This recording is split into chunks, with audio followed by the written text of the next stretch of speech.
नमस्कार दोस्तों। आज मैं 69th बीपीएससी टॉपर्स के एक्चुअल इवैल्यूएटेड आंसर्स कॉपी को डिस्कस करूंगा, जिसमें हम लोग GS1 सेक्शन 1 में मॉडर्न हिस्ट्री के शॉर्ट क्वेश्चन आंसर को एनालाइज करेंगे।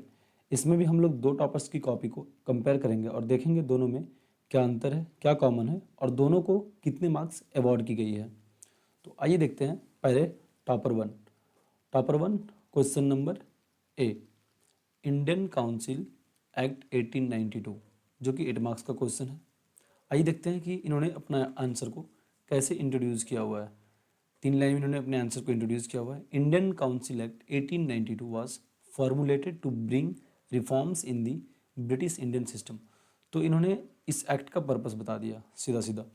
और भी कई तरीके से इसको शुरुआत की जा सकती थी, हिस्टोरिकल बैकग्राउंड के जरिए, या आप कोई डाटा दे सकते थे, कोई फैक्ट दे सकते थे। ये सब कुछ बहुत ही शॉर्ट होना चाहिए, क्रिस्प होना चाहिए, टू द पॉइंट होना चाहिए और कैची लगना चाहिए। जैसे इसमें हिस्टोरिकल बैकग्राउंड की अगर बात करते हैं तो इसमें बता सकते थे कि पॉलिटिकल अवेयरनेस बढ़ गई थी, इंडियन नेशनल कांग्रेस का फॉर्मेशन हो गया था, जो कि ज़्यादा से ज़्यादा पॉलिटिकल रिप्रेजेंटेशन की मांग कर रही थी। और फिर ब्रिटिशर्स भी चाह रहे थे कि जो पॉलिटिकल अनरेस्ट जो बढ़ रहा है उसे शांत किया जाए किसी तरीके से। तो इस तरह से इन्होंने आंसर को इस तरह से इंट्रोड्यूस करा है, बट और भी कई तरीके हो सकते हैं। टॉपर 2 ने क्या कर रखा है, सेम क्वेश्चन 8 मार्कर, और इन्होंने जो है एक लंबा सा इंट्रोडक्शन दिया हुआ है। आप देख सकते हैं, by the year 1784 British crown has started dual rule in India, one from East India Company and other by Crown. After the formation of 1885 Congress, the first phase of moderates has demanded larger participation in the legislature to satisfy them and create a group of British supporters. The English came with Act of 1892 after the Act of 1861. तो इन्होंने historical background बहुत ही अच्छी तरीके से बता रखा है इतनी लाइनों में, बट इनका जो इंट्रोडक्शन है वो थोड़ा लंबा है, थोड़ा लेंदी है, बट इन्होंने हिस्टोरिकल बैकग्राउंड और हिस्टोरिकल कॉन्टेक्स्ट को दे रखा है। इन्फॉर्मेशन ज़्यादा से ज़्यादा कैसे हम कम से कम वर्ड्स में दे सकते हैं, ये एक अच्छे आंसर की पहचान होती है। तो अगर ये इसे शॉर्ट रखते, थोड़े से क्रिस्प रखते तो ज़्यादा अच्छा होता, बट ओवरऑल इन्होंने हिस्टोरिकल बैकग्राउंड या कॉन्टेक्स्ट दे रखा है। फिर हम चलते हैं टॉपर 1 की तरफ। तो इस तरह के जो भी एक्ट हैं, प्रोविज़न है, अगर ये लिखना आता है तो इसमें मेनली हम इंट्रोड्यूस करते हैं, फिर हम प्रोविज़न लिखते हैं, इसमें इम्पैक्ट क्या है, इसका सिग्निफिकेंस क्या है, और लिमिटेशंस लिख करके फिर एक कंक्लूजन लिखते हैं। तो आइए देखते हैं इन्होंने प्रोविजंस में क्या लिख रखा है। फर्स्ट है ordinance making power of the viceroy. Second, Indianisation of public services took place.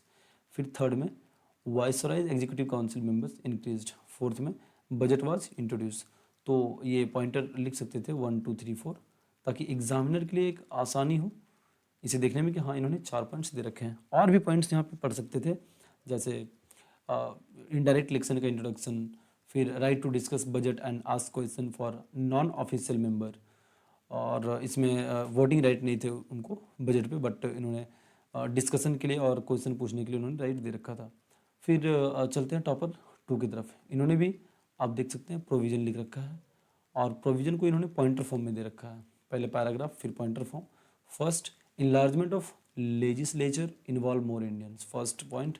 Second form इन्होंने लिख रखा है, second point, budgetary discussion were allowed, that is totally valid. फिर third point, not entitle to vote, इन्हें voting right नहीं मिली थी budget में।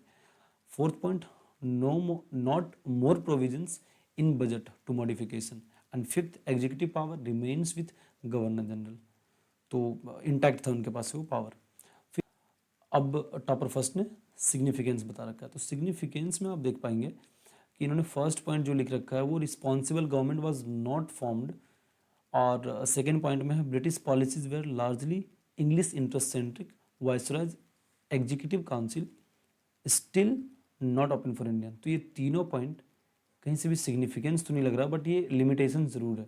तो शायद इन्होंने सब हेडिंग देने में एक थोड़ी सी कोर्स करेक्शन की ज़रूरत थी यहाँ पे, ये सब हेडिंग में लिमिटेशंस दे सकती थी, और सिग्निफिकेंस अगर इन्हें देना था तो सिग्निफिकेंस भी आगे लिख सकती थी, और उसमें बहुत सारे पॉइंट्स हो सकते थे, जैसे it was a modest step towards the Indian representation in the council. फिर पॉलिटिकल अवेयरनेस किस तरह से लोगों का बढ़ा।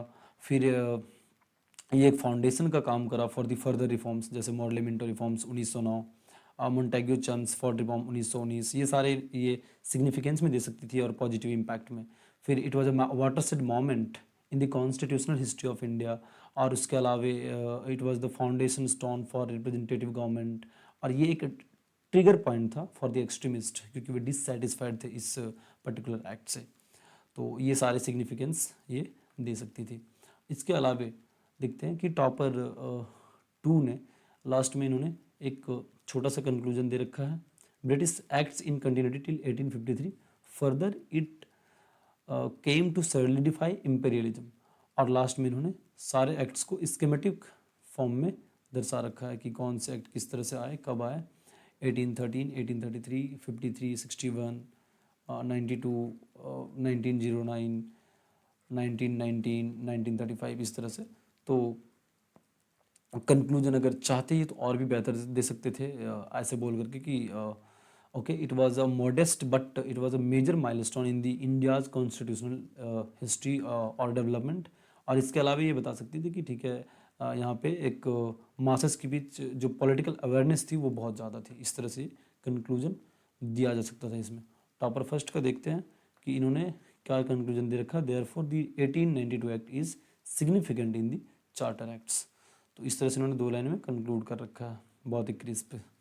और भी कुछ लिख सकते थे यहाँ पे, क्योंकि इनके पास पेज अभी खाली था, और टॉपर 2 का भी आप देख पाएंगे तो इनका भी कुछ स्पेस खाली रह गया था। तो ये इम्पैक्ट एंड सिग्निफिकेंस को यहाँ पे और कुछ कुछ लिमिटेशंस को लिखा जा सकता था। देख सकते हैं टॉपर 2 को 2.5 मार्क्स मिला हुआ है, और टॉपर 1 को आप देख सकते हैं 3.5 मिला हुआ है। इसका रीज़न ये है, टॉपर 1 ने कुछ कुछ डायग्राम्स को इन्होंने हाइब्रिड मॉडल को यूज़ करा है, कुछ कुछ डायग्राम्स को यूज़ करा है, और अपनी जो इंट्रोडक्शन है बहुत ही शॉर्ट और क्रिस्प रखा है इन्होंने, और 2 लाइन में लास्ट में इन्होंने कंक्लूजन भी दे रखा है। और एक जो और एस्पेक्ट इन्होंने बढ़ाया वो है लिमिटेशंस का, इसलिए शायद इन्हें 1 मार्क्स ज़्यादा मिला है। और टॉपर 2 इन्होंने प्रोविजंस तो सारे अच्छे लिख रखे हैं, 5 पॉइंटर्स दे रखे हैं, आप देख सकते हैं यहाँ पे। एक जो कंक्लूजन था और बेहतर हो सकता था इनका, और एक पैराग्राफ जो इतना लेंदी है वो थोड़ा सा पैराग्राफ छोटा हो सकता था।